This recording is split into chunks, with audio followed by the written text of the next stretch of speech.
এই তোমরা কি করছো? মা আপনার মেয়ে আছে। হাই হাই আসে না পড়ে।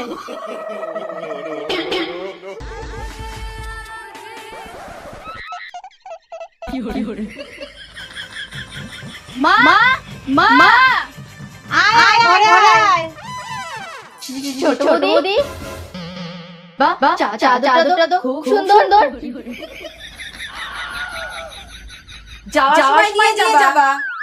বৌদি আমার ব্যাগটা পুরো খালি। যাওয়ার সময় ভর্তি করে নিয়ে যেতে হবে না, তাই এখন থেকে কাজ শুরু করে দিলাম। যা চাদরটা একটু ভুলে গিয়েছিলাম। বড় বৌদি হ্যাঁ আসো। তোমার বিছানায় চা মা ননদিনীর জন্য চা নিয়ে আসো। বিছানায় বসে চা খাবে। এনে চা। মা শাশুড়ি কেমন আছে? আমার শাশুড়ি একটা খা তুমি খারাপ ভাবছো না, শাশুড়ি একটা খারাপ ভুগছে। তাই না মা? হ্যাঁ। এ চোর। কি আমি তো এমনি দেখছিলাম। আমি বলছিলাম রান্না করব, তুমি খাবে তো? হ্যাঁ